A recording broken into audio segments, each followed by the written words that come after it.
이 성경마다 특징이 좀 있는데요. 이 이사야서의 성경의 메시지의 특징은 절망의 자리에서 소망을 선포하고 있다라는 것이죠. 근데 이 절망의 자리에 있다라는 것은 사실 어색한 이야기가 전혀 아닙니다. 누구나 절망의 자리에 놓여져 있으니까 인생을 살다 보면 절망을 피하고 싶고 좌절을 피하고 싶고 낙심을 피하고 싶지만 그걸 피할 수 있는 사람은 아무도 없습니다. 그러니까 살다 보면 우리가 마주하고 싶지 않은 장면들을 마주할 때가 참 많이 있죠. 그것 중에 하나가 절망의 자리인데, 여러분 코로나로 인하여 얼마나 힘든 시간을 우리가 보내야 했습니까? 근데 코로나가 문제가 아니라 코로나라는 시간이 이제 3년 차에 접어들면서 우리가 조심해야 될 게 무엇이냐면 절망이 익숙해진다라는 거예요. 그러니까 처음에 우리가 절망의 자리에 들어서거나 문제가 생기거나 좌절하게 되면 놀랍니다. 아, 내가 이러면 안 되지. 빨리 정신 차려야지. 내가 변화돼야지. 하나님께 나아가야지. 이런 마음들이 막 몰려오거든요. 근데 이런 절망의 자리가 이게 어느 순간 시간이 길어지고 익숙해지다 보면 그걸 받아들이고 있는 나의 자신을 발견하게 된다라는 것이죠. 그러니까 절망이 익숙해지거나 좌절이 익숙해지는 것을 굉장히 우리는 조심해야 된다는 것입니다. 그러니까 저와 여러분의 삶 가운데 이 절망에 익숙해지는 위험한 상황이 되었는데, 이때 하나님의 사람들이 끝까지 포기하지 말아야 될 게 뭐 말씀 보고 기도하고 예배드리고 이렇게 하는 것도 굉장히 중요한데, 저와 여러분의 입술에서 이 노래라는 것이 사라지지 않아야 된다는 것이죠. 이 시편이라는 게 다른 말로 하면 노래 아닙니까? 노래를 엮어놓은 게 시편인데 총 150편으로 되어져 있는데, 이 특별히 다윗의 시편이라는 게 가장 많이 기록되어져 있습니다. 그러니까 다윗의 상황이 늘 좋고 잘 나가고 뻥뻥 뚫리고 술술 풀리고 그러지 않았다라는 걸 여러분이 잘 알지 않습니까? 그러니까 우리의 삶을 돌아보면 노래할 게 별로 없거든요. 오늘 하루 돌아보면 직장 가서 스트레스 많이 받고 또라이 김 부장, 김 사장 뭐 김 씨를 폄하하는 건 아니고요. 네, 뭐 다 있잖아요. 뭐 이 사람만 피하면 되겠지 하지만 또라이 총량의 불변의 법칙이라는 게 있잖아요. 그 사람 사라지면 또 다른 사람이 나타나거든요. 이 문제만 좀 해결되면 좋겠다 우리가 생각하지만 그 문제 사라진과 동시에 또 다른 문제가 우리 가운데 찾아오는 것이 인생이라는 것이죠. 그러니까 인생은 쉽게 살고 싶다라고 되어지는 것이 아니라 우리의 삶 속에 찾아오는 인생의 걸음걸음을 극복해가는 게 아니라는 것이라니까요. 내가 그것을 해결할 수 없는 존재라는 것을 인정할 때 그동안 보이지 않았던 하나님이 보이기 시작하고 그동안 느껴지지 않았던 하나님의 손길이 느껴지는 믿음의 역사가 저와 여러분의 삶 가운데 나타날 줄로 믿습니다. 그러니까 우리는 하나님을 의지해서 자꾸 내가 극복해가길 원하거든요. 그래, 내가 한번 열심히 살아보자, 이거 잘 해보자, 이것만 잘 만들면 내 인생이 이제 풀리겠지, 문제가 사라지겠지, 그렇게 나아가는데 하나님은 극복하라고 우리의 인생을 주신 것이 아닙니다. 어쩌면 하나님 있는데 왜 이렇게 어렵고 왜 이렇게 힘든지, 가정에만 문제가 있어도 어려울 것 같은데 나는 직장에 가는 족족 문제가 생기고 만나는 사람마다 거지 같고 이렇게 왜 이렇게 좋지 않은 사람만 만나게 되고 자꾸 사기당하고 힘들고 등쳐먹는지 어려울 때가 진짜 많거든요. 뭐 신앙의 복이라도 있어서 좋은 교회를 만나고 말씀이라도 들리고 기도라도 돼야 되는데 그렇지 않은 사람들이 진짜 많거든요. 그러니까 우리의 삶 가운데 정말 문제투성이로 살아가고 있는 우리의 삶 속에 하나님께서 우리 가운데 노래하길 원하신다라는 거예요.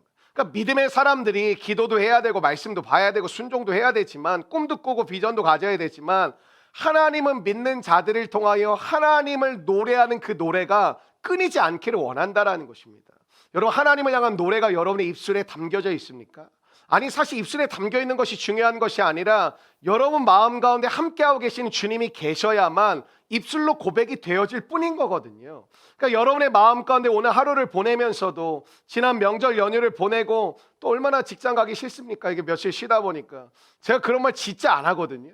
근데 저희 아내한테 제가 수요일 날 내일도 쉬었으면 좋겠다 막 그런 말을 제가 진짜 오랜만에 하고 있더라고요. 제가 그런 말 진짜 잘 안 하는데 저희 아내가 내일도 좀 쉬었으면 좋겠다 그러면 제가 아유, 일해야지 또 열심히 살아, 일을 약간 늘 훈계를 했었는데 제가 진짜 내일도 쉬었으면 좋겠다 그런 말을 저도 이제 하고 있더라고요. 그러니까 여러분, 목요일 금요일 오늘 참 수고 많이 하셨는데 절망의 자리에 놓여져 있다는 것을 다 느끼잖아요. 직장 가보고 여러분 가족도 돌아보고 삶을 돌이켜보면 안 힘든 사람이 없거든요.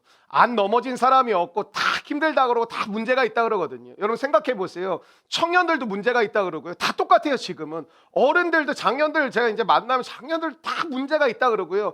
애들도 문제가 있다 그러고요. 다 문제가 있대요. 젊은 부부도 문제가 있고 그러니까 우리의 삶이 다르지가 않아요. 다 만나보면 문제투성이고 문제 좀 해결되었으면 좋겠다라는 고백이 우리의 동일한 고백이거든요. 근데 하나님은 문제가 가득한 절망의 자리를 지나고 있는 우리 가운데 이 이사야서 말씀을 통해서 우리 가운데 주시는 회복이 무엇이냐면 그 문제를 사라지게 하는 은혜도 주실 것이지만 하나님은 문제가 가득한 절망의 그 자리에서 우리 가운데 끝까지 잃어버리지 않길 원하는 하나님의 소망이 있다라는, 그게 뭐냐면 하나님의 자녀로서 우리가 노래하기를 원하신다라는 것입니다.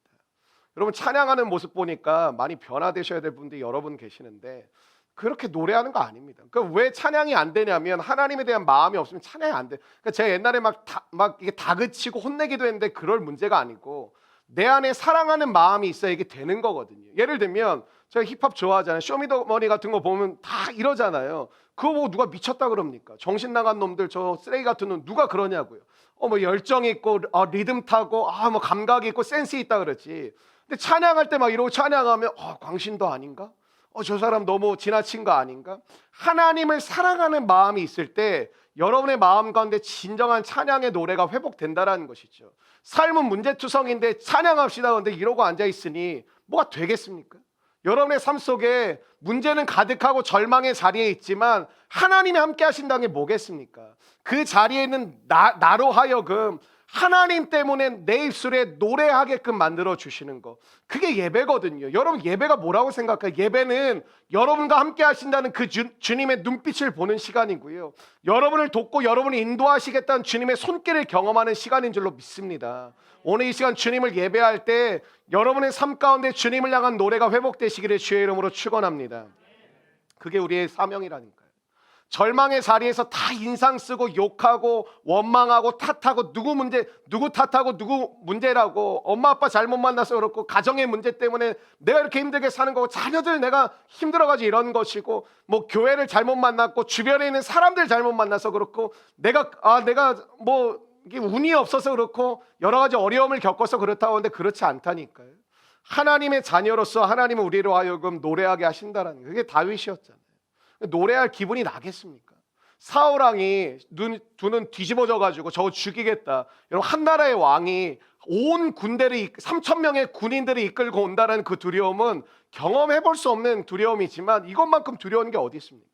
여러분, 진짜 어려움은 사람 만나기가 싫잖아요. 사람들이 나를 쳐다보는데 뭔가 비웃고 있는 것 같아요. 사실 그게 아닌데 사람들이 나를 바라보는데 뭔가 나를 깔깔깔깔 대고 있는 거예요. 사람들이 나를 보기에 네가 그렇지 뭐 뭔가 조롱하는 것 같고 뭔가 나를 욕하고 있는 때 느껴질 때가 있다니까요.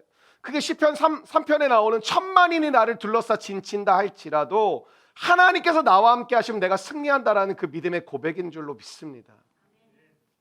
여러분, 우리의 믿음이 대단하다고 표현하는 사람들을 잘 생각해 보세요. 뭐 우리 교회 안에서도 참 믿음이 대단하세요. 참 믿음으로 살아가는 모습이 참 도전이 됩니다. 뭐 이렇게 믿음이 정말 좋으신 것 같아요. 이런 표현들을 우리가 쓸 때가 있잖아요. 믿음이 대단하다고 일컬어지는 성경의 인물들이 다 뭐 믿음의 사람들이니까.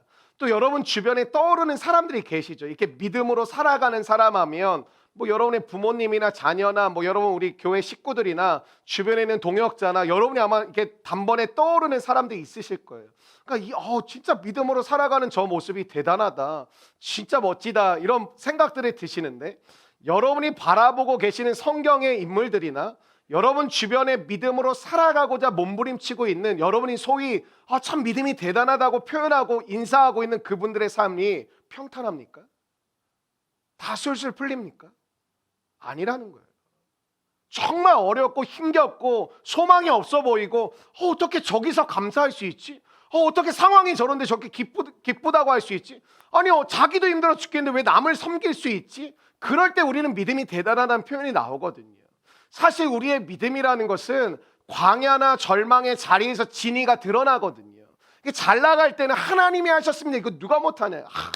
하나님이 하셨습니다. 하나님이 나에게 역사하셨습니다. 물론 저는 연예인들이 하나님을 표현하는 것이 참 귀중하다고 생각이 되고 그 자리까지 뭐 그들이 단번에 올라간 사람이 뭐 누가 있겠습니까? 정말 개고생하고 어렵게 힘들게 그 자리에 올라갔으니까 하나님께 영광 돌린다라는 게 참 뭐 감사한 표현이라고 생각하는데, 여러분의 삶의 자리에서 믿음의 진리는 성공의 자리에서 나타나는 게 아니에요. 사실은 실패하고 절망하고 좌절한 그 자리에서 나를 붙들고 계시는 하나님을 선택할 수 있느냐, 그게 우리의 믿음이라니까요.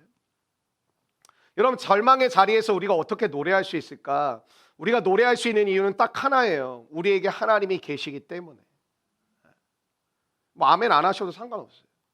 이게 돼야 돼요. 우리에게 하나님이 계시기 때문에 절망의 자리에서 난 노래하겠다라는 고백과 선택이 나와야 돼요.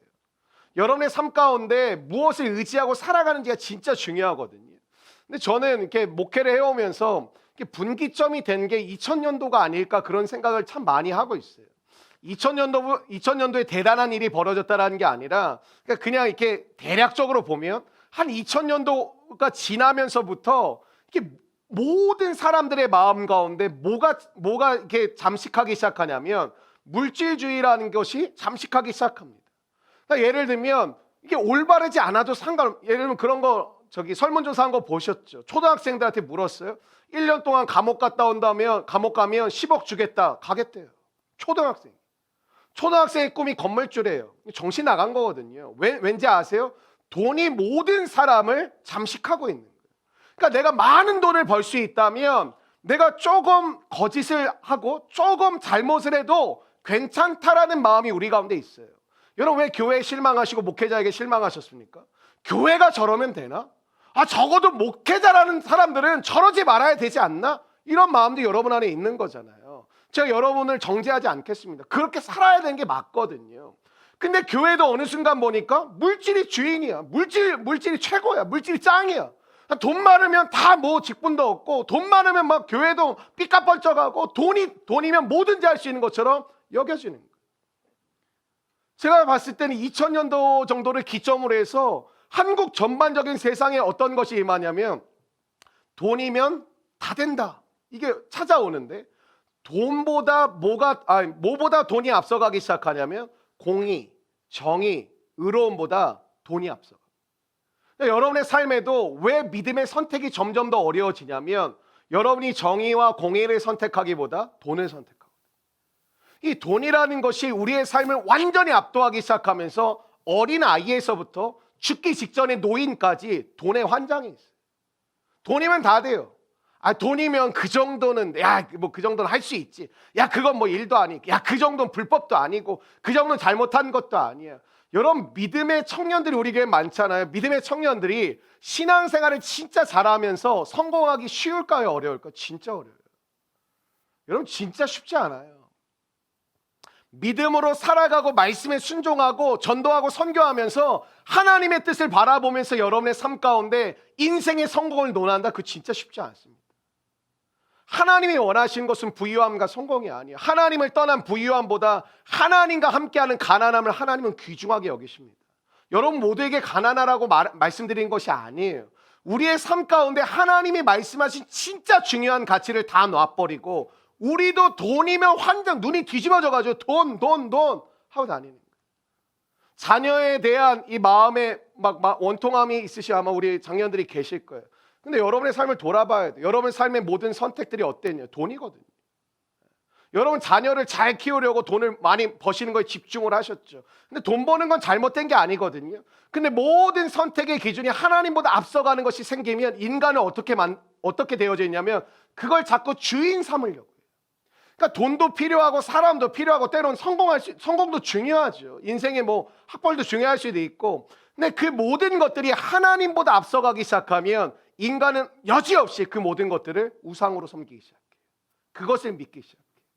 그러니까 하나님이 늘 하시는 말씀이 이거잖아요. 먼저 그의 나라와 그의 의를 구하라. 그리하면 네가 구하는 건 다 쓰잘데기 없는 거다. 이렇게 말씀하시지 않고 너가 구하는 모든 것을 내가 너에게 더해 주겠다. 여러분 하나님께서 우리 가운데 뭐라고 하셨어요? 너가 무엇을 먹는지 무엇을 입든지 무엇을 마시는지 걱정하고 염려하지 말아라. 그럼 무슨 뜻이겠어요? 내가 책임지겠다라는 거거든요. 근데 우리는 그 말씀을 믿지 않으니까 어떻게든 내 방법과 내 수단과 내 계획을 사용해가지고 내가 이루고자 하는 거에 완전 올인해 있는 거예요. 저는 우리 교회가 개척교회잖아요. 저는 여러분이 교회를 잘 선택했다고 한 것 중에 하나가 있어요. 저나 뭐 우리 목회자나 리더들이 탁월해서가 아니라 개척교회는 없는 교회거든요. 뭐가 없어요. 그래서 사람들이 싫어해요. 왜냐하면 크리스천들도 다 돈의 지배를 받다 보니까 뭐가 많아야 돼. 그리고 뭐가 멋있어야 돼. 뭐가 편해야 돼. 내가 가서 딱딱 누릴 수 있는 것이 딱딱 제공되는 백화점과 같은 교회를 좋아해서 대형교회 가는 거예요. 저도 있어 봤으니까, 대형교회에서 목회를 했었으니까. 근데 우리의 삶 가운데 진짜 놓치지 말아야 될 게 뭐냐면 기독 청년들이 잘못하면 진짜 아무것도 아니게 될 가능성이 진짜 높거든요. 그러니까 이것저것 다 붙잡으려고 하는 거예요. 그러다 보니까 어떻게 해요? 믿음으로 가는 게 아니라 이 세상의 것과 하나님의 것이 짬뽕이 돼버려. 그러니까 다 놓지 않아. 하나님만 붙잡으면 나는 됩니다. 하나님 의지하며 살겠습니다. 말은 그렇게 하는데 삶의 내용을 들어보면 다 붙잡고 있어요. 그러니까 이것저것 다 붙잡고 있으니까 나중에 보면 하나도 되는 게 없어요. 우리의 삶 가운데 하나님 말씀은 너가 무엇을 먹든지 마시든지 입든지, 여러분 이건 남한테 말하는 게 아니에요. 저도 얘기 진짜 많이 들었거든요. 다 가족들도 어쨌든 믿으니까 무엇을 먹든지 마시든지 입든지 걱정하지 말라고 하나님처럼 뭐 돈이라도 주면서 얘기를 하든가.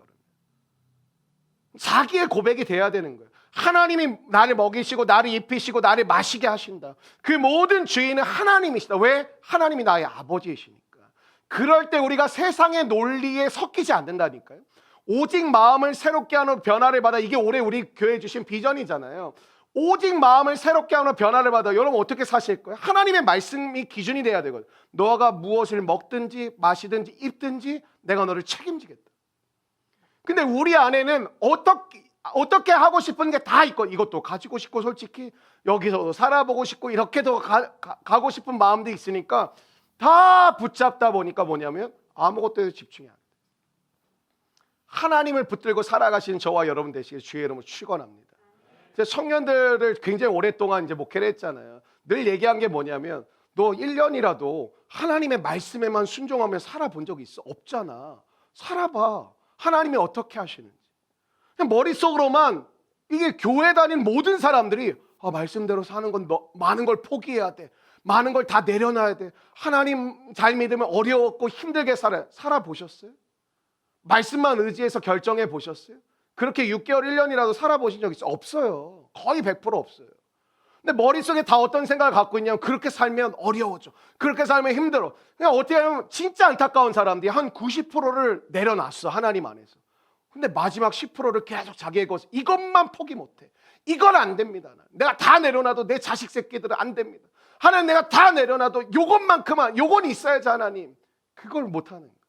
하나님께 다 내려놓고 맡겨드림으로 하나님 내려놓을 수 있습니다. 왜? 제가 모든 것이 하나님께로부터 왔음을 믿습니다. 그렇기 때문에 하나님께 내려놓고 하나님의 말씀 앞에 먼저 그의 나라와 그의 일을 구할 때 정말 하나님이 나를 먹이시는지, 정말 하나님이 나를 입히시는지, 정말 하나님이 나를 마시게 하시는지를 제가 경험하길 원합니다. 그렇게 되면 어떻게 되는지 아세요?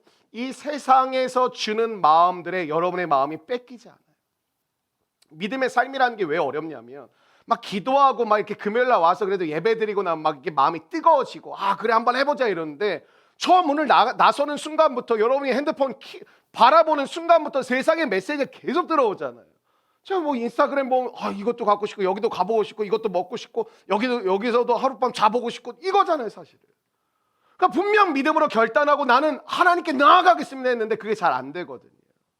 그러니까 여러분의 마음 가운데 먼저라니까요. 하나님이 여러분이 구하는 게 다 쓰잘데기 없다고 생각하지 않아요. 너 다 잘못된 거 구하고 다 욕심이다 그러지 않아요. 하나님을 먼저 구하고 하나님을 먼저 선택할 때 하나님께서 여러분에게 공급하시고 채우시는 은혜의 손길을 경험하면 이 세상에서 여러분에게 무엇을 보여주든지, 이 세상에서 여러분에게 무엇을 속삭이든지, 이 세상에서 여러분에게 얼마나 여러분의 마음을 빼앗으려고 노력을 합니까? 사탄이 하는 건요, 팔다리 부러뜨리는 게 아니에요. 여러분의 마음을 빼앗는 것이고, 하나님의 역사도 뭐냐면 하나님의 생각과 마음이 여러분의 마음 가운데 주인 되기를 원하시는 거예요. 그게 말씀이 사로잡는 인생이라는 거잖아요. 그래서 이 생각의 싸움인 거, 영적 전쟁은 생각의 싸움인 거거든요. 이 생각이 무엇이 나의 생각을 사로잡는가, 이거 어떻게 이렇게 표현해요? 무엇으로 채워지는 것을 나는 믿는가 이거거든요. 사단이 주는 생각, 세상이 주는 생각, 하나님이 주시는 생각 중에 나는 어떤 생각을 선택할 것인가, 그게 영적 전쟁이에요. 영적 전쟁은 딴 게 아니에요. 그러니까 하나님이 주시는 생각과 말씀을 선택할 때 하나님이 나에게 승리케 하시는 은혜를 경험하는 것이고, 세상에서 주는 생각에 내가 넘어질 때 이제 인생이 뻐그러지는 거죠. 하나님이 약속하시지 않았습니까? 내가 세상 끝날까지 너희와 항상 함께 있으리라. 여러분 이 말은요 누구나 할 수 있어요. 연인들이 얘기하잖아요. 내가 항상 함께, 여러분 결혼식 때 얘기, 성원 선언이란 거 하잖아요. 뭐 그냥 이렇게 쉽게 표현하면 검은 머리가 팥뿌리가 될 때까지 내가 당신을 사랑하, 이게 제가 이제 주례본 그런 거 하잖아요. 신랑은 신부를 하나님께서 주신 배필로 맞이하여 뭐 비가 오나 눈이 오나 뭐 검은 머리가 팥뿌리 몰리 이렇게 얘기를 하지 않지만 좀 성경적으로 표현하지만 뭐 그게 그거거든요. 사랑하겠습니까? 우리 완규 네! 뭐 하잖아요. 다 대답은 잘해. 자매들 네 크게 하세요. 네 뭐 이렇게 하잖아요. 근데 여러분 그 약속을 지킬 수 있는 사람은 없어요. 내가 너와 항상 함께 할게. 불가능해. 여러분 하나님이 주신 이 약속은 하나님만 지킬 수 있거든요. 내가 세상 끝날까지 너와 항상 함께 할게. 이거 약속 지킬 수 있는 사람이 누가 있습니까? 아무도 없어요. 근데 하나님은 이게 가능해요. 우리가 하나님의 영광을 드러내며 산다라는 게 여러분 뭐겠습니까? 나와 함께하고 계신 하나님을 드러내며 그분을 노래하며 사는 것이거든요. 야, 이 절망의 시기야, 너도 진짜 더럽게 힘들 텐데 어떻게 너는 이렇게 생글생글 웃냐? 뭐가 감사하냐? 뭐가 자꾸 기쁘다고 얘기를 하냐? 뭐가 기쁜 거냐? 뭐가 감사한 거냐? 힘들 텐데. 근데 하나님 때문에 내 삶에 노래할 수 있는 이유가 생긴다라는 거. 그게 찬양 시간이에요.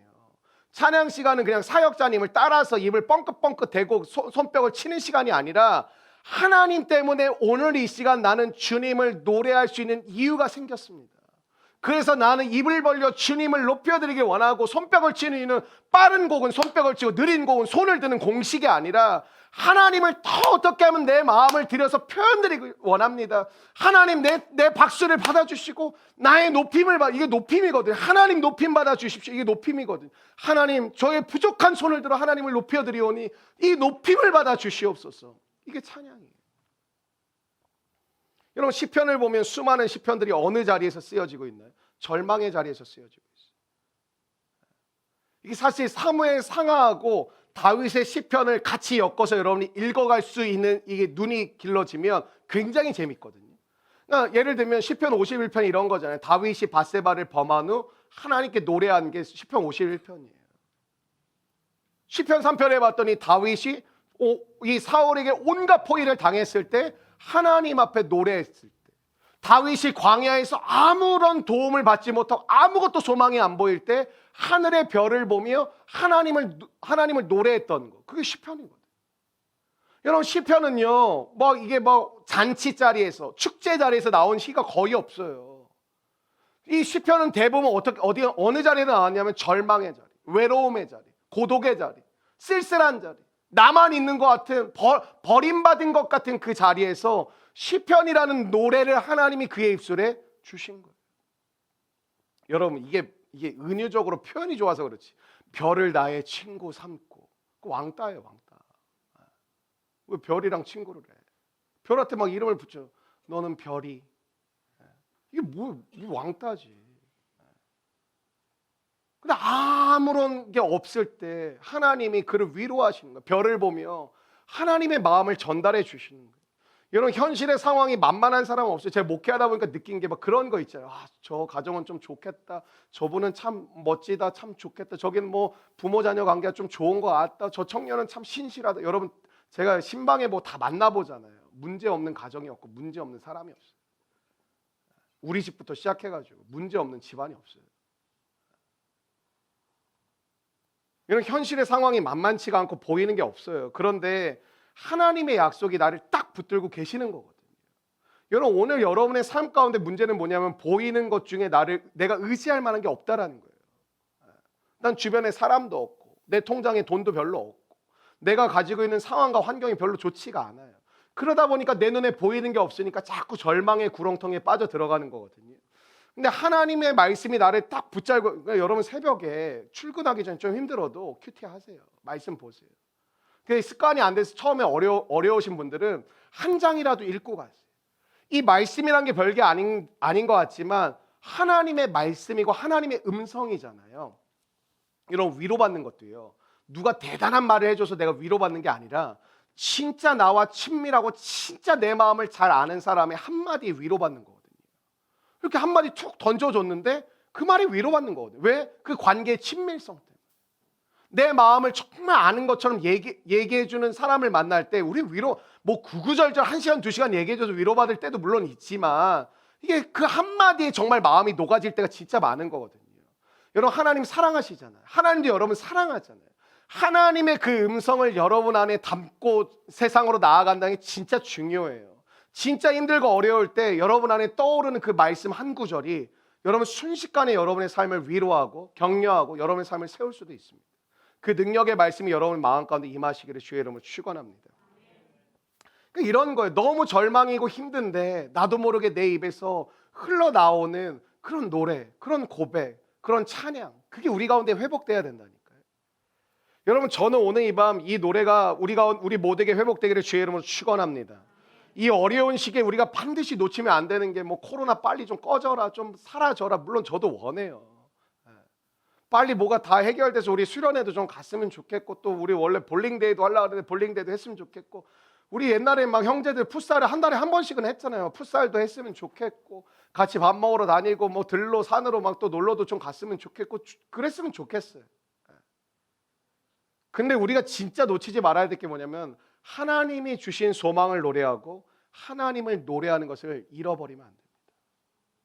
여러분 하나님을 노래할 수 있는 여러분 되시기를 축원합니다. 이사야가 66장까지 되어 있는데 40장 이유가 뭐냐면 구원과 회복에 대한 메시지거든요.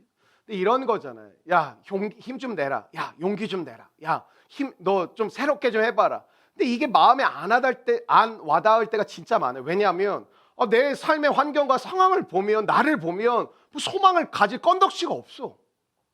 하나님 함께 하십니다. 뭐 가정을 지켜주실 거예요. 뭐 감사하죠. 그렇게 얘기해 주니까. 근데 내 가정을 보면 뭐 소망의 건덕지가 하나도 없고 뭐가 될 것 같지가 않아. 그럴 때 우리가 어렵잖아요. 이사야의 메시지를 우리가 지금 계속 나누고 있는데, 물론 모든 절을 다 다루진 않았지만 이사야서의 메시지 핵심이 뭔지 아세요? 40장부터 구원과 회복을 선포하고 선언하고 있는데 보이는 게 없는데 회복을 얘기하고 있어요. 보이는 게 없어요. 이사야 눈에 회복 되겠다. 하나님 이렇게 하고 계시는구나. 야, 회복 이루어지겠다. 마음에 와닿는다. 나 믿어진다. 그런 상황이 아니에요. 지금 눈으로 보여지는 상황은 회복의 기미가 안 보여요. 구원의 기미가 안 보여요. 이게 회복이 된다고? 말하는 이사야조차도 당황스러워할 때가 여러 번 나와요. 이게 구원이 된다고? 이게 다시 원상복귀가 된다고? 아니 이전보다 더 좋은 상황으로 나아간다고? 하나님이 이곳에 축복하신다고? 하나님이 번성케 하신다고? 은혜를 주신다고? 어떻게? 그런 게 이사야의 진짜 마음이었다니까요. 소망이 보여가지고 소망을 얘기하는 건 누가 어렵겠습니까? 누가 봐도 소망의 기미가 보여. 막 교회가 부흥할 조짐이면 부흥이 일어날 것입니다. 아멘 하죠. 교회도 분위기 타는 거 아시죠? 사람들 다 주변 다 둘러보고 있어요. 교회가 분위기가 좀 안 좋아. 그럼 다 어떻게 하냐? 첫 번째 대부분의 사람은 그냥 웅크리고 있어. 눈치 보고 웅크리고 있어. 나만 아니면 돼. 두 번째 사람 적극적으로 또 이제 회복을 위해서 부르지는 많지 않아요. 내가 보면.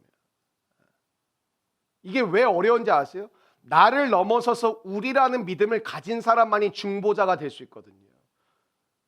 신비주의 교회에서 거지같이 만들어놔가지고 무슨 중보자의 영성을 받아야 되니 뭐 이상한 말 해놨는데, 중보자의 영성은 뭔지 아세요? 나를 넘어선 우리라는 믿음을 가진 자가 진짜 중보자가 되는 거예요. 왜?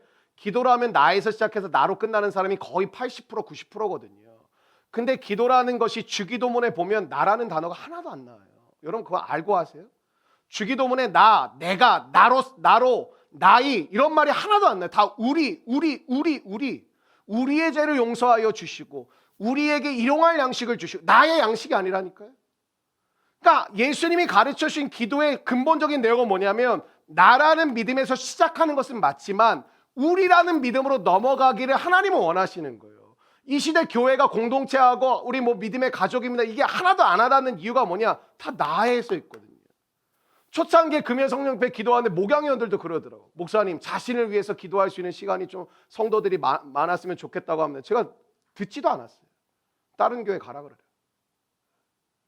적어도 금요일날 이렇게 나와서 예배 드리는 분들이 나에서 시작해서 나로 끝날 기도할 거면 집에서 하시면 되지. 여기 뭐하러 나와요? 우리의 믿음이 자라기를 원하시지 않으세요? 성장하고 성숙하고 또 하나님과 함께 하나 되어지는 믿음의 그 지경에 가고 싶지 않으세요? 그래서 여러분 이 금요일날 그냥 집에서 누워 있을 수도 있고 편하게 그냥 있을 수도 있는데 이 금요일날 밤에 나오셨잖아요. 뭐 우리 교회 예배가 또 쉽습니까? 30분 찬양하고 1시간 설교하고 거의 뭐 40분 이상 또 기도회 하는데 그럼 이 자리에 왜 나왔냐? 나에서 시작해서 우리로 가는 거거든요. 나중에는 어떻게 되냐? 그냥 우리에 머물러 있는 거예요. 우리 그 안에 내가 들어가 있으니까. 나를 놓고 내 가정을 놓고 꼭 기도할 필요가 없어요. 우리 안에 나와 내 가정이 들어가 있어요. 근데 신앙을 이렇게 배운 사람이 거의 없어요. 그러니까 뭐가 좀 보이면 여러분 믿음이 생길 것 같잖아. 뭐가 하나님이 좀 징조를 나타내시고 뭔가 진짜 회복이 되겠다. 진짜 하나님 내 인생에 구원의 역사를 쓰시겠다. 이게 느껴지면 누가 말하는 게 어렵겠냐고. 구원이 임할 것입니다. 그러면 이스라엘 백성들이 아멘 하는데 너무 부담스러운 거예요. 선지자들이. 이거 예레미야, 에스겔은 미쳐버리겠는 거예요. 뭐 하나님의 구원을 선포하라 그러는데 더 어려워지는데 구원을 자꾸 선포하라. 모세에게 뭐라 그래? 하나님이 오늘 일하실 거라는 홍해 앞에 서 있어. 뭐 하나님이 일하시면 뭔가 갈라놓고 하나님이 일하셨다고 하든지 뭔가 갈라질 기미를 보이게 하시든지 아무것도 없는데 하나님이 모세에게 오늘 너희의 하나님이 너희를 위하여 이 홍해를 가르친다고 하는데 그 말하는 모세도 떨렸을 것 같아요. 나 목사니까 알잖아요. 병이 나시어다. 이게 병이 안 나. 없던 열도 더 나는 것 같아요. 쉽지 않거든요, 사실은. 여러분, 믿음은 바라는 것들의 실상에 보이지 않는 것들의 증거잖아요. 믿음의 성장이라는 건 뭔지 아세요? 지금 당장 내 눈에는 보이는 게 하나도 없어. 근데 그러한 믿음의 삶을 살다 보니까 뭘 느끼기 시작하냐면 하나님의 말씀은 무조건 이루어지는 거구나. 내게 주신 말씀은 하나님이 이루시는구나. 내게 약속한 말씀은 그 약속은 하나님이 반드시 지키시는구나. 그 믿음의 씨앗이 자랄 때 뭐가 생기냐면 보이지 않는데 믿어요. 그냥 바라는 것일 뿐인데 신뢰해요. 왜? 하나님이 내게 주신 것이니까. 여러분 40장부터 49장까지 오늘 본문까지는 그 페르시아의 고레스 왕을 통해서 이 땅에 있는 이스라엘 나라를 회복과 구원을 얘기하는데 재미있는 것은 49장부터 56장까지는 어떤 얘기가 나오냐면 열방을 구원하시고 회복하시는 이야기가 나와요. 그러니까 성경은 하나님을 믿는 백성은 이스라엘만 구원하고 이스라엘만 회복하는 게 아니라니까요. 지난주 출애굽기 설교하면서 제가 뭐라고 말씀드렸어요? 이스라엘이 이집트보다 나아서 구원하신 게 아니라고요. 그걸 꼭 기억하셔야 된다니까요. 여러분이 세상보다 우월하다는 마음을 내려놓으셔야 된다니까요. 그래 진짜 전도가 된다니까요. 하나님이 나를 먼저 구원하셨을 뿐이야 라는 마음을 가질 때 가족 전도가 왜 어려운지 아세요? 하나님 내가 봐도 이 인간은 구원받기 글러먹었다 진짜. 지 멋대로 살고 맨날 술 처마시고 맨날 놀고 뒤집어 누워있고 자기가 하고 싶은 대로 살고 진짜 하나님 구원하시기 어렵겠다. 우리가 그랬다니까요. 다 그랬어요. 우리가 여기 서 있는 저부터 다 우리 멋대로 살고 내 생각대로 살고 내 계획대로 살고 우리 맨날 그렇게 살았거든요. 근데 하나님의 은혜로 우리 이 죄인 중에 괴수 같은 우리를 구원해 주신 거예요. 이걸 잃어버리면 전도하다 정죄한다니까요. 선교하면서 뭐라 그래? 불쌍해라 불쌍해. 이 사람도 여기 태어나가지고 교육도 못 받고 너무 어렵고 어떻게 이런 데서 살고 이런 집에서 살고 진짜 안타깝다. 여러분 불과 몇십 년 전에 우리나라도 그렇게 살았어요. 여러분 신앙이 깊어진다는 게 뭐냐면 따라해 주시겠어요? 나에서 우리로. 여러분 주기도문 아까 말씀드렸지만 예수님이 우리에게 가르쳐 주신 게 여러분 전도학교를 예수님이 하신 적이 없고요. 예배학교 하신 적이 없어요. 찬양학교 하신 적이 없어요. 뭐 선교학교 하신 적이 없어요. 예수님이 가르친 게 딱 하나지. 기도를 가르쳐 주셨어요. 제자들에게. 제자들이 물론 요청했어요. 저기 세례 요한의 제자들은 기도를 배웠다고 하는데 예수님 우리도 기도 좀 가르쳐 주세요. 이렇게 얘기를 하시는데 예수님이 전도나 선교 가르치신 적 없어요. 이 교회가 너무 쓰잘데기 없는 짓을 해가지고 다 뭐 전도학교 수료해 전도가 가능하고 선교학교 수료해 선교가 가능 이상한 시스템이 돼버렸는데 여러분 예수님의 제자들이 학교 나왔습니까? 신학교 나왔습니까? 예수님의 뭘 했습니까? 예수님이 하는 걸 보고 그냥 그대로 한 거예요. 심지어 사도 바울은 예수님을 부인하던 인생에 예수님을 만나고 나서 첫 번째 했던 행동이 뭐냐면 다시 눈을 아나니아를 통해 눈이 다시 떠지고 나서 회당에 가서 뭐라 하면 예수 믿으라고 그거부터 해요. 이 시대 교회는 예수를 잘 믿는다는 게 물론 이게 가치가 없다고 생각하진 않아요. 교회에서 봉사를 되게 열심히 해요. 헌금을 되게 많이 해요. 예배를 되게 안 빠지고 꼭 나와. 이걸 믿음의 평가라고 봐요. 하나님이 여러분의 믿음의 모습을 보는 자리는 세상이에요. 교회가 아니라. 세상에서 여러분의 모습을 보시는 거예요. 여러분 주기도문은 다 이런 거라니까. 하나님 여러분 기도하시죠. 하나님 우리 가정에 일용할 양식이 끊어지지 않게. 성경은 그렇게 가르치지 않아요. 우리의 일용할 양식을 주시옵고 우리가 우리에게 죄 지은 자를 용서하여 준 것 같이 이렇게 나와요. 그럼 집에 가셔가지고 오늘 주기도문 마태복음과 누가복음 11장과 마태복음 6장에 나오잖아요. 그 뭐 똑같은 거니까 뭘 보셔도 상관은 없는데 다 우리라니까. 뭐 주기도문 다 암송하고 계시잖아요. 또 오래 다니신 분들은 다 내가 나의 이게 아니라 다 우리가 우리로 이거예요. 여러분 신앙이 깊어진다라는 건 다른 게 아니라니까요. 물론 봉사 안 했던 사람이 봉사하는 게 신앙 깊어지는 게 맞아요. 왠지 아세요?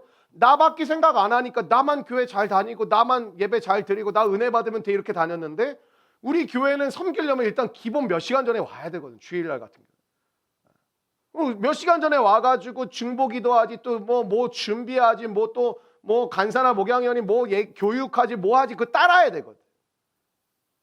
그거 하고 나서 나를 넘어서서 우리라는 개념을 가질 때 진정한 섬김이 되는 거예요. 그러니까 우리 교회는 섬김의 자리도 쉽게 안 내줘요. 이제는 그냥 다른 교회는 뭐 섬기겠습니다 그러면 하세요 그러는데 나에서 우리로 간 믿음의 상태가 되어지지 않으면 이게 오래가지 못해요. 그러니까 여러분 리더들이 별거 아닌 거 같죠. 진짜 엄청 심각한 감정 노동을 하고 있는 거예요. 이게 사람을 상대하는 게 진짜 어렵거든요. 가족들한테도 그렇게 안 웃어. 나부터. 고객님을 만나면 웃어야지 뭐 어떻게. 우리 안내팀 뭐 맨날 웃나? 근데 웃어야지 뭐 어떻게. 이게 사람을 상대하는 게 어마어마한 에너지가 들어가는 거거든요. 여러분 다 자기가 정상이라고 생각하시죠?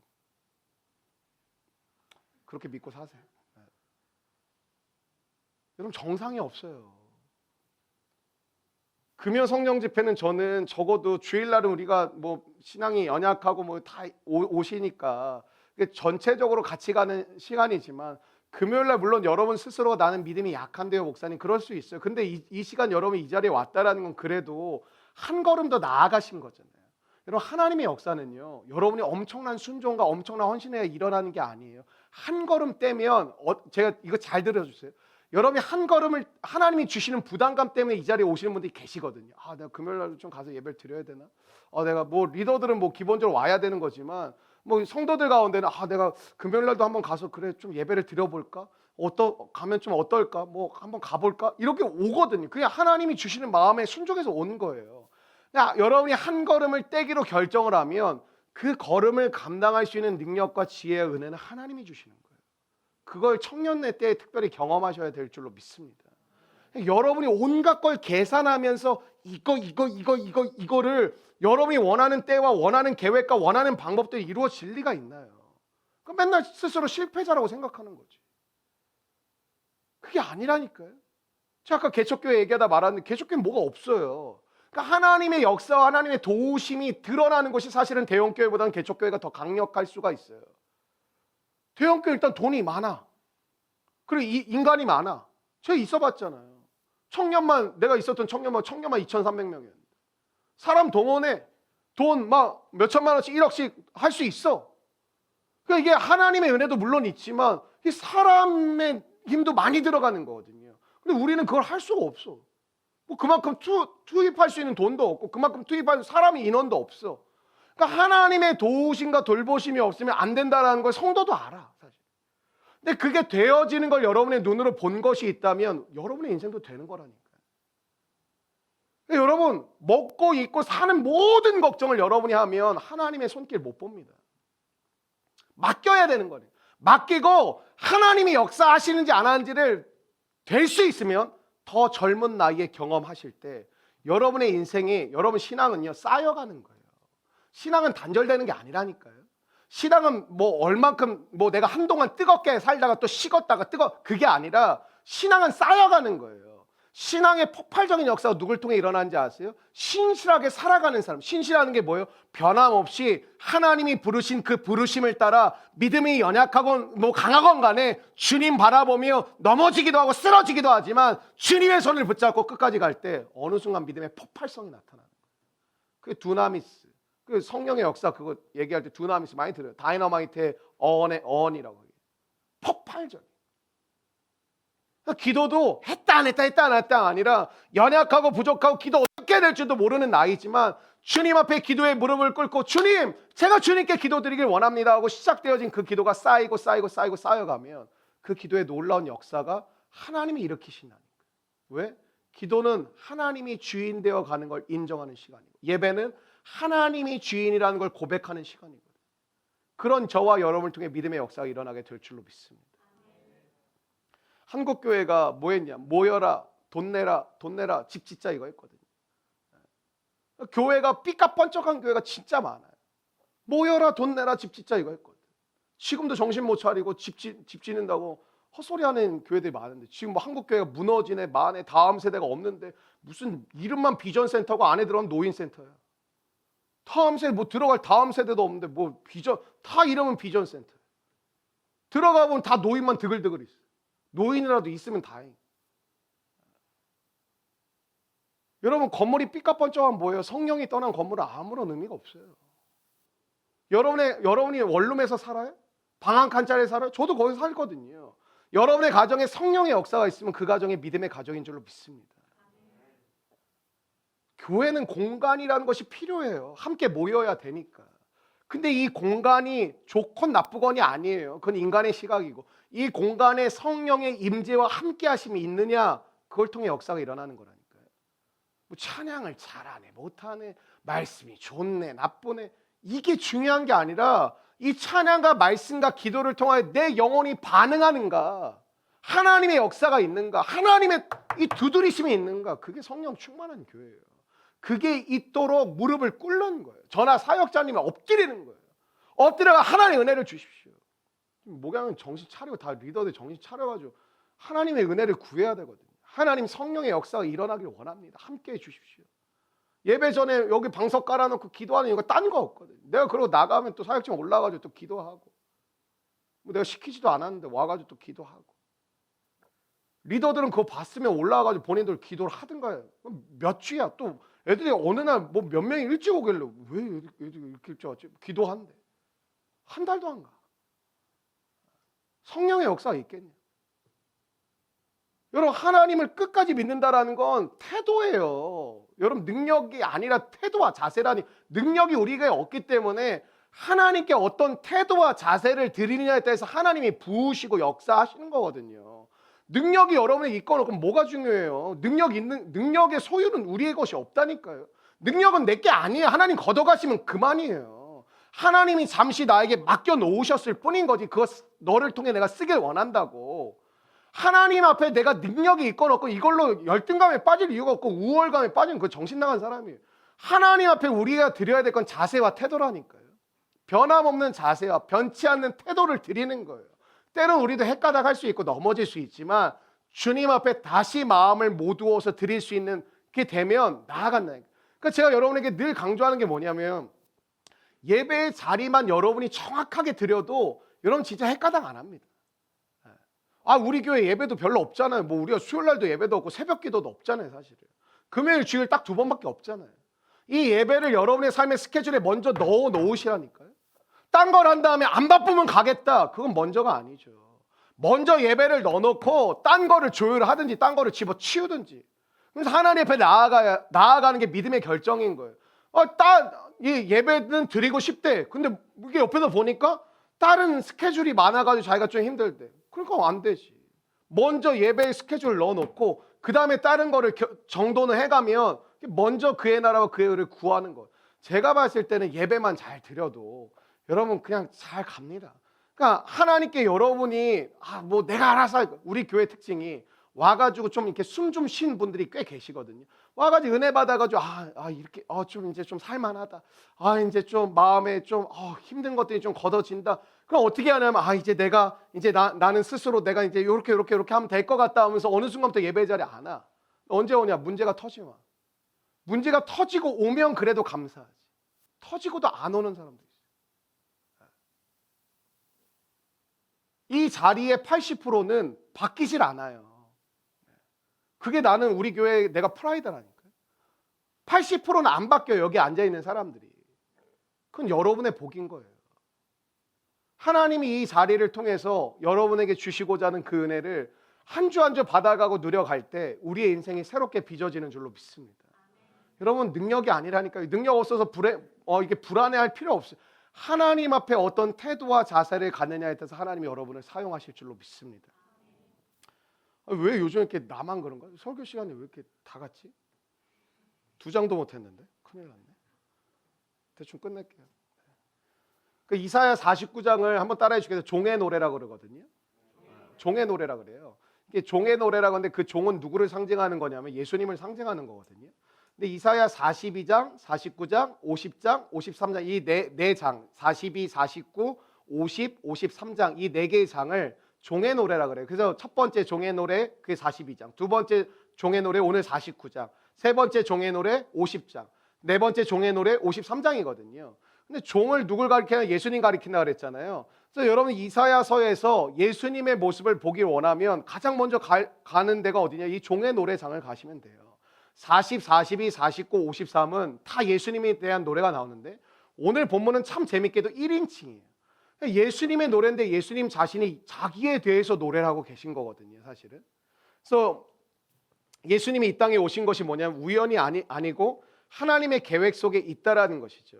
여러분, 예수님이 이 땅 가운데 오셔서 대표적으로 하신 게 뭐냐면 말씀으로 악한 원수 마귀를 멸하셨어요. 물리치셨어요. 여러분, 마귀와 사단의 벌벌 떨 필요는 전혀 없어요. 근데 여러분에게 한 가지 단서가 있어야 되는데 여러분 말씀으로 충만하시길 축원합니다. 여러분, 말씀의 승부를 우리 교회는 하고 있잖아요. 말씀의 승부라는 게 이게 죄송해요. 성경을 안 읽으니까 여러분이 이런 거 하는 거예요. 성경 알아서 읽으면 이런 거 안 해도 상관없어요, 사실은. 근데 말씀을 다 읽어가게 하기 위해서 그래도 우리 교회는 참석을 잘하잖아요. 벌써 사실은 내가 지난주에 하라고 얘기도 안 했는데 저걸 붙여놔가지고 이번 주부터 하라 그랬는데 그 40명이 넘게 신청을 했고 새가족 지금 진행 중에 있는 우리 새가족도 3명이나 신청을 했더라고. 근데 이 새가족들은 내가 만나보니까 기본적 태도가 있더라고. 한 자매가 그러더라고. 목사님께 잘 배워보고 싶어요. 뭐 이렇게 정말 좀 회복하고 싶어요. 그렇게 얘기하길래 참 좋은 형제 자매들을 보내주셨구나 했는데 제가 명단을 받았는데 새가족이 3명이나 신청했더라고요. 근데 여러분 그냥 딴 거 자꾸 계획하지 말고 교회에서 하라는 것만 하셔도 여러분 제가 봤을 땐 충분합니다. 교회에서 우리 큐티하라 그러죠. 말씀의 승부 이런 거 있죠. 뭐 우리 교회 새벽 기도 없는데 특세 있죠. 그리고 상반기 하반기에 뭐가 있냐면 조이풀 아카데미 있죠. 그리고 여러분 우리 교회 1대1로 해주는 교회 거의 없어요. 기독교 에센스, 기독교 이제 기초적인 거, 그리고 제자 훈련을 1대1로 해요. 근데 제가 어제도 우리 장년 3분 하는데 벌써 사실은 다른 교회랑 다르게 하는 게 딱 하나 있어요. 내가 더 잘한다 이게 아니라 다른 교회는 한 주에 한 가를 끝내요. 이게 12가니까 오리엔테이션 포함해서 13주면 끝나요. 근데 이분들은 벌써 13주를 넘어섰어. 진도 안 나가기로 유명한 반이야, 이 반은. 어제도 2장 나갔어. 그것도 간신히 나갔어, 내가. 일단 뭐 말 터지면 뭐 이게 할 수가 없어. 근데 감사한 거죠. 우리 교회 배재민 형제하고 우리 이상민 간사는 저랑 이태원 커피빈에서 했잖아요. 횟수로 3년 했다니까요. 중간에 물론 못하던 기간도 좀 있긴 있었는데 횟수로 3년을 했어. 난 몰랐거든요. 근데 재민 형제가 끝날 때 목사님 3년 했습니다. 전 목사님의 수제자입니다. 꺼져라 그랬는데 예수님의 제자가 되라고 3년 동안 가르쳤더니 뭐 내 제자. 저는 예수님의 제자 같습니다. 그래 내가 무슨 말을 하나 그랬더니 저 목사님께 3년이 됐습니다. 그 얘기를 하더라고. 우리가 벌써 3년이 됐냐는데 횟수로 3년이 되고 만 2년을 했더라고. 그러니까 그냥 교회에서 하는 것만 여러분 충실하게 그리고 선교 가죠. 또 전도 안 하니까 전도하라고 또 조이풀 데이도 하죠. 그냥 그것만 1년대로 가시면 제가 봤을 때 여러분의 믿음이 쭉쭉 성장한다고 생각을 합니다. 자꾸 뭐 다른 거 계획하지 마시고 새가족도 신청했는데 신청하셔가지고 이번에 주제를 잘 잡았더라고요. 우리 교회 이런 거는 다 제가 하지 않아요. 우리 목양위원들이랑 간사 그 팀의 간사들이 같이 기획하는데 이번에 주제를 아주 잘 잡은 리빌드, 그 성전 재건. 여러분 고린도 후서 전서 3장 16절에 16절인가 17절 찾아보세요. 뭐 전서 아니 후서인데 너희는 너희가 하나님의 성전인 것과 하나님의 성령이 너희 안에 계신 것을 알지 못하니. 성전은 여기가 성전 아니에요? 예배당이에요. 여긴 예배당이에요. 성전 아니에요. 이곳에 와야만 주님이 계신 게 아니에요. 여러분이 가는 모든 곳에 주님은 계신 줄로 믿습니다. 여러분, 이곳은 그냥 예배당이에요. 믿음의 사람들이 함께 모여 주님을 예배하고 교제하고 말씀을 가르치고 나누고 훈련받고 서로 사랑하고 교제하는 것이 그냥 예배당의 기능이에요. 성전은 여러분이 성전이에요. 성전을 한국 교회가 망했다는 건 저와 여러분이 망했다라는 거예요. 다른 사람이 망한 게 아니에요. 믿는 우리가 망했다라는 거예요. 그럼 한국 교회가 회복돼야 된다. 뭐요? 내가 회복돼야 된다. 우리가. 그걸 우리는 힘써야 되는 거예요. 우리가 무너졌으니까 우리가 회복돼야지. 우리가 한국 교회니까. 뭐 시작도 안 해가지고 어디서 끝을 내야 될지 좀 모르겠는데. 고린도전서 1장 23절에 보면 우리는 십자가에 못 박힌 그리스도를 전하니 유대인에게는 거리끼는 것이요 이방인에게는 미련한 것이로되 하나님의 자녀들에게는 하나님의 능력이 되잖아요. 여러분, 우리에게도 원래 복음이라는 거, 예수님이란 분이 어떤 분이었냐면 거리끼는 거, 불편해. 얘기하지 마. 듣기도 싫어. 그 이상한 거, 미련하게. 야, 그 시간에 차라리 집에서 잠이나 자라. 야, 그냥 그 시간에 그냥 쉬어라. 체력을 회복해라. 차라리 저녁에 헬스장을 가든지 뛰든지 운동을 하고 체력을 길러라. 공부나 해라. 세상에서 우리를 미련하게 보는 거거든요. 여러분, 세상의 이야기에 우리의 마음이 흔들리는데, 왜냐하면 세상의 평가가 중요하거든. 예를 들면 하나님 열심히 믿어도 하나님 날 승진시켜 주는 것 같지가 않아. 하나님 뭐 나에게 돈 주는 것 같지가 않아. 그래서 세상의 소리에 우리가 민감할 때가 있거든요. 여러분, 기억하십시오. 최종 평가는 하나님이 내리신 줄로 믿습니다. 시편에 보면 73편에 37, 재밌죠? 37 뒤집으면 73이잖아요. 그 신정론이라는 게 나오거든요. 신학적으로. 그게 뭐냐면 악인이 왜 잘 되냐, 그게 주제. 악인이 왜 잘 됩니까? 하나님 믿지도 않는데. 하나님의 결론은 뭐냐면 잘 되는 것처럼 보이니 그들의 끝은 그러지 않을 거야. 떵떵거리는 것처럼 보이니 부럽니? 그렇게 되고 싶지? 근데 그들의 결론은 그렇지 않을 거야. 그게 메시지예요. 우리나라 복음을 전하려고, 여러분 그거 아세요? 20대들이 많이 왔던 거. 20대 대학생들이 은혜 받고, 그 당시에 미국도 막 부흥 운동이 일어날 때였거든요. 특별히 미국의 이제 선구자 조나단 에드워즈나 대각성 운동이 막 일어나면서 엄청난 부흥 운동이 일어났거든요. 그때 20대들이 막 미쳐가지고 훈련 받고 나 선교하러 가겠다. 여러분, 그 당시에 조선이란 나라는요, 나라도 아니었어요. 우리나라 최초의 순교자가 누구냐면 선교사 중에 토마스 선교사님이거든요. 들어보셨죠? 토마스. 그 브레이크 댄스의 토마스가 아닙니다. 토마스 선교사인데, 이 사람이 1866년에 사실은 우리나라에 온 게 아니라 중국에 선교를 하려고 가려고 했었어요. 중국은 그 당시에 이게 땅덩어리가 크니까 그때도 복음을 전하러 많이 가려고 했거든요. 거기를 이제 베이스 캠프로 삼으려고 많이 했어요. 상해나 이제 베이징이나 뭐 천진이나 항구 도시들이 많으니까. 근데 가다가 이게 배가 없어가지고, 자기가 타고 갈 배가 없어가지고 상선, 그러니까 무역하는 배를 타고, 제너럴 셔머노라는 배를 타고 왔는데 조선이란 나라에 내리네. 근데 이 미국 놈들이 정신을 못 차리고, 미국 상인들이 들어가지 말아야 될 때가 있잖아요, 나라도. 근데 대동강에 들어가면 안 되거든요. 그 당시 대동강에 들어가면 전쟁을 선포하는 것과 같은 거였어요. 우리나라는 남쪽에 있는 군대보다 북쪽에 있는 군대가 훨씬 강했어요. 왜냐하면 남쪽은 바다잖아요. 그러니까 뭐 싸울 대상이 많지가 않잖아요. 근데 북쪽은 접경 지역이니까 싸울 대상이 계속 많잖아요. 뭐 몽골도 쳐들어왔고 중국도 청나라도 들어가고 뭐 계속 쳐들어왔으니까 북쪽의 군대가 훨씬 더 강했어요. 근데 북쪽의 군대가 모르는 배가 들어오는데 뭐 말도 안 통하니까 막 대포도 쏘고 서로 막 이러다가 다 어떻게 다 불태워 죽어버렸어요. 불태워 죽이기 전에 군대가 올라가 가지고 상인들을 죽이려고 하는데 어떻게 죽였냐? 참수형으로 죽였어요. 칼로 죽였어요.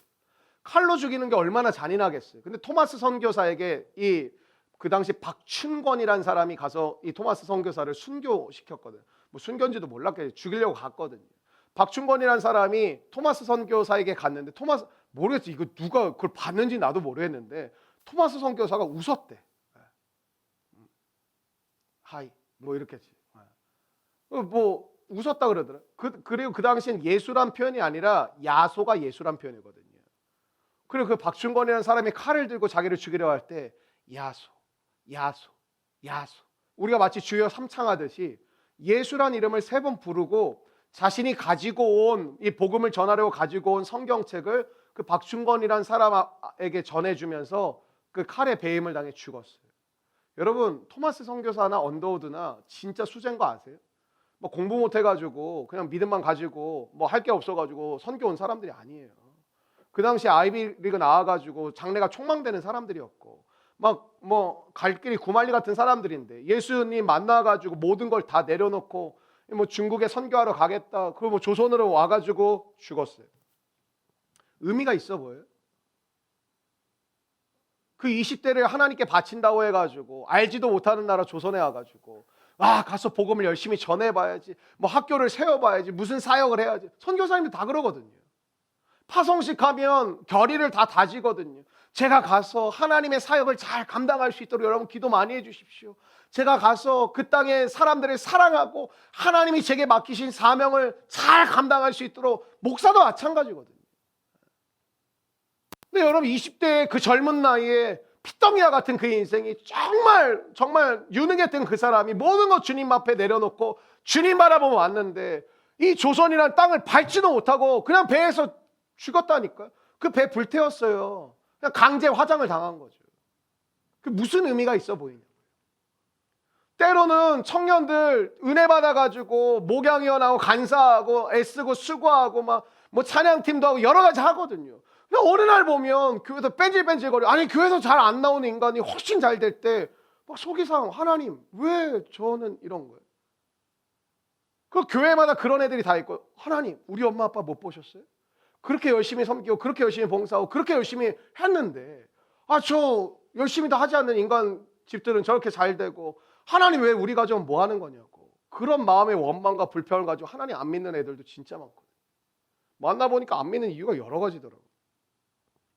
토마스 선교사를 죽였던 박충건이라는 사람이 성경책을 받았는데 그 당시 문서가 이 책이라는 게 얼마나 발달했겠어 우리나라가. 그러니까 그 성경책 재질이 되게 좋고 하나님의 의도가 있는 것 같아요. 성경 일단 두껍잖아요. 그리고 그 당시 이런 성경이 없어요. 굉장히 큰 성경이 있지. 아마 막 이따만한 성경을 막 줬을 거예요. 그러니까 그 당시 종이가 귀하니까 박충건은 그 종이를 어떻게 썼을까요? 화장실에 휴지로 썼네 이 인간이. 그러니까 잘 닦긴 해. 역시 양놈들은 좋은 걸 쓰는 뭐 이런 거예요. 근데 옆집에서 그 소식을 들은 박영식이라는 사람이 야 너 뭐 좋은 거 뭐 가졌다며 좀 보여줘봐 그랬더니 책을 하나 보여주니까 나 집에 도배해야 되는데 이거 좀 달라고 그래서 성경책 두꺼우니까 쭉 찢어가 줘가지고 성경책을, 그 당시 도배지가 어디 있어요. 그러니까 발라서 도배를 한 거죠. 근데 이 박영식이라는 사람이 어느 날 이렇게 잘라고 누웠는데 한글로 번역된 성경을 들고 와가지고 그걸 붙여놨으니까 그럼 이렇게 뭐 그 당시 이게 천장이 높은 게 아니잖아요. 초가집이니까 이렇게 보는데 그걸 읽다가 변화가 돼버린 거예요. 예수님 믿게 돼버린 거예요. 성경의 역사가 있던 거예요. 박영식이 변하면서 박충건도 예수님 믿게 되고 그 두 사람을 통하여 교회가 개척되는데 그 교회가 평양의 널다리 교회. 한문으로 번역하면 그게 장대현 교회. 평양 1907년도에 대부흥이 일어났던 평양 장대현 교회가 이 토마스 선교사를 죽였던, 순교시켰던 그들을 통해 이 교회가 개척되고 박영식은 나중에 그 장대현 교회 장로가 됩니다. 지금의 장로랑 달라요. 지금의 장로는 뭐 자기가 높은 자리에 올라가려고 장로하는 인간들이 많은데 그 당시 장로는 모든 걸 책임졌어야 됐어요. 그 교회가 이런 교회가 있어요. 목회자가 장로님이 좀 되어주십시오 그러면 그날 밤에 야반도주했다는 기록들이 있어요. 너무 부담스러워가지고. 지금의 장로가 아니라니까. 뭐 명함에 어느 교회 장로라고 쓰고 뭐 그런 게 아니라니까. 우리나라가 얼마나 무식한지 아세요? 지금 감옥에 들어가신 대통령 장로라는 이름으로 온 1200만 명의 성도가 다 찍었어. 그 사람이 정의롭지 않았거든요. 상관없어. 경제 대통령이라는 이름으로 나왔잖아요. 한국의 기독교가 이미 돈으로 물들어 있는 거예요. 돈이라면 다 해결이 되는 거예요. 지금도 많은 사람들은 뭘 보는 거예요? 누가 경제를 살릴 수 있냐. 정의롭고 공의롭고 관심이 하나도 없어. 또 그런 거 외치는 정당은 또 소수 정당이에요. 뭐 나 그 사람들 다 나도 뭐 동의하진 않지만. 자, 어느 정당을 얘기해요. 뭐 여나 야나 뭐 소망이 있는데 어디 있어요? 저는 예배당이에요. 예배당. 여당이나 야당에 뭐 소망이 있는 거예요. 하나님 그 정체를 보여주면 뭘 보라는 거예요? 사람에게 소망이 없음을 보라는 거거든요. 물론 우리의 역할은 그럼에도 불구하고 이 나라를 잘 다스려갈 수 있는 사람을 분별해서 잘 여러분 선거하셔야 돼요. 선거를 해야죠. 우리가 투표를 하는 게 우리의 이게 그리스도인으로서 해야 될 마땅한 의무가 맞아요. 그런데 그럼에도 불구하고 우리가 깨달아야 될 건 뭐냐면 오직 하나님께만 소망이 있음을 우리가 깨달아야 될 줄로 믿습니다. 여러분, 박충건이나 박영식을 보면서 토마스의 죽음이 헛됩니까?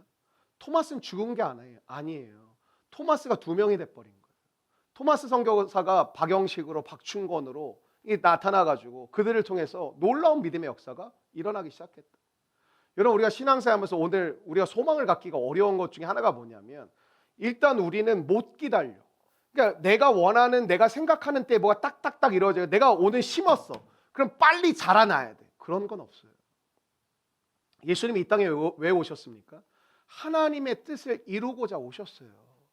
우린 예수를 믿는 그리스도인이라면서요. 예수님과 같이 십자가를 짊어지고 가는 사람이라면서요. 우리는 우리의 뜻을 이루는 사람이 아니에요. 예수님께 구원을 받았다라는 것은 더 이상 우리의 뜻을 이루기 위해 사는 존재가 아니라 하나님의 사람들은 이제는 하나님의 뜻을 이루기 위해 사는 존재가 된 거예요. 그래서 제가 우리 교회 젊은 집사님들도 막 요즘에 잘 얘기하면 막 강조하는 게 자녀를 잘 길러야죠. 근데 자녀가 하나님보다 앞서기가 쉽거든요. 그러니까 생각해 보세요. 대학이라는 그 입시라는 거, 그 되게 중요하거든요. 우리의 삶 가운데. 근데 그것이 우리의 삶의 주인 될 가능성이 높다라는 거예요. 여러분 연애하셔야 돼요. 그럼 사도 바울처럼 살 사람 저한테 찾아오시고 아니면 연애하고 결혼해야 되거든요. 그럼 연애하고 결혼을 해야 되는데 그 중요한 거거든요. 근데 그 중요한 게 우리의 삶의 주인 될 가능성이 상당히 높다라는 거예요. 취업해야죠. 일해야죠. 진짜 중요한 거거든요. 일하고 사업하고 하셔야 돼요. 놀고 먹지 말라 그랬어요. 근데 진짜 중요한 거는 그게 중요하기 때문에 우리의 삶의 주인 될 가능성이 상당히 높다라는 거예요. 하나님이 주신 생명이라는 거, 하나님만 주실 수 있는 거거든요. 생명이라는 거. 하나님이 자녀를 주셨다는 너무너무 소중한 거거든요. 그렇기 때문에 우리의 삶의 주인이 될 가능성이 높아요. 사는 집도 먹는 것도 다 왜 그렇게 하냐? 애들 때문에. 여러분의 부모님이 여러분 막 먹이고 키운 사람 거의 없어요. 그래도 내 자식에게 좋은 걸 먹이고 좋은 걸 나누고 하려고. 저도 유기농 무지하게 먹었어요. 근데 그럼 뭐해? 20살 이후에 자취하면서 아무나 처먹었는데. 그래도 부모는 좋은 걸 먹으려. 왜? 자식이 중요하니까. 근데 우리 인생 가운데 중요하다고 하는 그 텀마다 뭐가 있냐면 그게 주인이 될 가능성이 상당히 높은 거예요. 그때마다 주님을 바라보며 하는 결정들이 우리 가운데 필요해요. 오늘도 어쩌면 저는 여러분의 속사정을 다 모르지만 여러분의 삶이나 진로나 연애나 결혼이나 취업이나 이직이나 여러 가지 상황들이 있잖아요. 그런 상황 속에서 여러분의 마음이 무엇을 결정해야 될까? 1번일까 2번일까? 그거 없어요. 주님을 결정하는 거예요. 주님을 선택하는 거예요. 그때 하나님 안에서 실마리가 풀려가는 거예요. 그 은혜가 저는 오늘 이 밤 여러분에게 임하시기를 축원합니다. 여러분, 우리가 믿음 생활하다가 가끔 흔들릴 때가 언제냐면 제가 아까 말씀드렸지만 교회에서 섬기는 사람들은 별거 아닌 것 같지만 엄청난 노동을 하고 있는 거예요. 엄청난 감정 노동을 쏟아내고 있는 거예요. 그러니까 어느 순간 그런 생각이 들어요. 허무한 거예요. 내가 이거 하는 의미가 뭐가 있나? 공허하고 내가 계속 해야 되나 말아야 되나 이런 생각이 다 오거든. 목사도 나도 내가 목회해야 되나 말아야 되나 이런 생각이 올 때가 나도 있는데 여러분 오죽하겠어요. 그리고 신기하게 돈을 버는 일이 아니면 우리는 경제의 지배를 당하고 있기 때문에 안 해도 상관없다고 생각해요. 우리 교회가 되게 독특한 구조를 갖고 있거든요. 다른 교회에 없는 호통을 쳐 목사가. 왜 호통을 치냐? 당신들 하나님께 순종하기로 결정한 거 아니냐? 그럼 하나님께 그렇게 드려야 되는 거 아니냐? 난 그걸 믿거든요. 나에게 충성하라고 했냐 언제? 나는 심었고 아볼로는 물을 주었을 때 오직 하나님께서 자라나게 하셨으니 어떤 사람은 심게 하세요. 어떤 사람은 물 주게 하세요. 어떤 사람은 추수하게 하세요. 근데 우리가 원하는 건 솔직히 저도 목회하면서 추수하고 싶어요.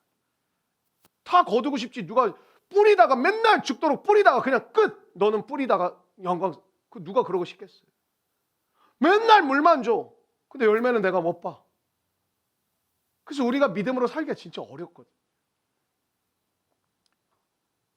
고린도전서 15장 58절을 기억하십시오. 그러므로 내 사랑하는 형제들아 견실하며 흔들리지 말고 항상 주의 일에 더욱 힘쓰는 자들이 되라. 이는 너희 수고가 주 안에서 헛되지 않은 줄 알미라. 이 말씀은 재직회나 이런 헌신 예배 때 여러분 봉사 더 열심히 이런 설교가 아니에요. 원래는 여러분의 수고가 헛되지 않은 줄을 보라는 거예요. 그 경험이 없으면 죄송한데 한 2, 3년 하다 다 그만둘 거예요. 못해요 오래. 여러분 복음의 역사는 릴레이라니까요. 나 혼자 다 하는 게 아니에요. 내가 뛰어갈 만큼을 하나님 은혜 가운데 띄워주고 넘겨주는 거예요.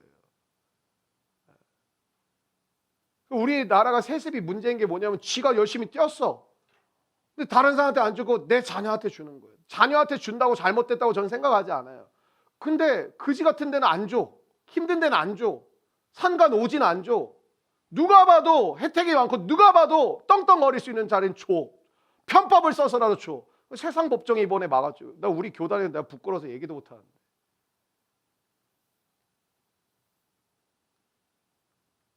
근데 그 교회는 뭐야? 마귀의 시험이라고 얘기합니다.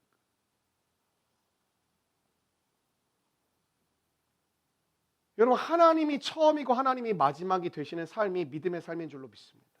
왜 하셨어요? 하나님 때문에. 저는 어쨌든 개척 왜 했어요? 내가 하고 싶어서 한 게 아니거든요. 하나님 때문에 했습니다. 근데 중요한 건 뭐냐? 저는 이미와 아직 사이를 살고 있는 거거든요. 하나님 은혜로 이미 하나님의 부르신 가운데 순종해서 시작을 했어. 여러분 이름만 대면 알 법한 교회 제가 있었던 거 아시죠? 근데 그 다음 스텝을 하나님은 사람 숫자나 인지도로 보면 완전 무명의 교회에 보낸 거 어떻게 보면. 근데 하나님이 저에게 더 낮은 자리로 보내셨어요. 그런 식으로 계산한.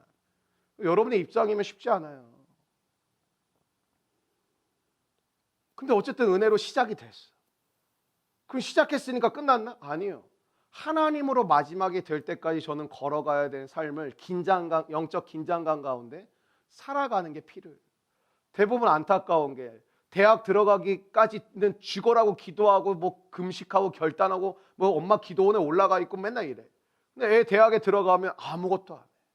기도의 내용은 오직 하나. 하나님 이 대학 저 대학 들어가게 해주십시오. 그럼 하나님께 영광 돌리는 인생. 뭐 하나님께 영광 돌리나? 걔는 거기 들어가면서부터 교회를 안 나오는데.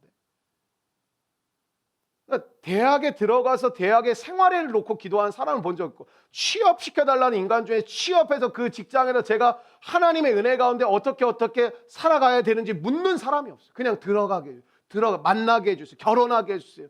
들어가게 해주세요. 열리게 해주세요. 그게 아니라. 시편 127편 1절 읽고 오늘 마치겠습니다. 한번 같이 읽으실까요? 시작. 여호와께서 집을 세우지 아니하시면 세우는 자의 수고가 헛되며 여호와께서 성을 지키지 아니하시면 파수꾼에 깨어 있음이. 저는 이 말씀을 여러분과 제가 믿기를 축원합니다. 여러분 여호와께서 집을 세우지 아니하시면 세우는 자의 수고가 뭐라고요? 헛되며 여호와께서 성을 지키지 아니하시면 뭐라고요? 파수꾼에 깨어 있음이. 성을 지키는 자를 파수꾼이라고 그랬거든요. 이것도 이단이 가져가 여호와의 증인 잡지가 파수꾼인데 좋은 건 다 가져갔어요. 제가 증인이라는 단어를 되게 좋아하거든요. 제 메일도 위트니스인데 가끔 여호와의 증인이냐고 물어가지고 새하늘과 새 땅이 신천지거든. 좋은 건 다 가져가죠. 이 그지 같은 놈들이. 그럼 여러분 이렇게 되어질 때 여호와께서 집을 세우지 아니하시면 나의 수고가 헛되다. 여호와께서 성을 지켜주시지 않으면 나의 깨어있음이 헛되다. 이 믿음을 가지고 있는 자에게 주시는 게 뭔지 아세요? 여호와께서 사랑하시는 자에게 잠을 주시는도다. 진정한 안식이 만들어. 혹시 불면증 있으신 우리 성도들 있습니까? 회복되기를 축원합니다. 맡기십시오. 주께 맡기십시오. 주님께 맡기세요. 마음에 불안증이 있으신 분들 계십니까? 저는 회복되기를 축원합니다. 하나님께 맡기십시오. 그 우리가 농담할 때 그러잖아요. 뭐 예배 시간에 자면 하나님은 사랑하시냐. 누가 예배할 때 잘하랬어. 물론 뭐 농담으로 하는 거지만 하나님께 맡긴 자에게 하나님이 주시는 축복이 뭐냐? 하나님은 여호와께서 사랑하시는 그에게 하나님께 맡기니까 사랑하신다는 거. 잠을 주시는 거다. 여러분 우리가 실패같이 보이고 헛되이 보일 때가 그 예수님 십자가 그렇지 않습니까? 왜 예수님의 길에 우리가 가고 싶지 않은지 아세요? 나도 예수님 믿지만 그 십자가를 보면 되게 어설프고 되게 초라하고 되게 뭔가 없고 가난하고 뭔가 찌질하고 그렇게 보이잖아요. 그러니까 그거 하고 싶지가 않은 거예요, 우리가. 근데 여러분 그게 헛된 겁니까? 아니라는 거예요. 그게 공허한 겁니까? 아니라는 거예요. 여러분이 주 안에서 드려지는 모든 것들이 하나님께 귀한 삶이 되어지시기를 주의 이름으로 축복합니다. 여러분 하나님의 역사일 때 세 가지가 있거든요. 모이게 하시고요. 그리고 뒤집으세요. 이게 변화시키세요.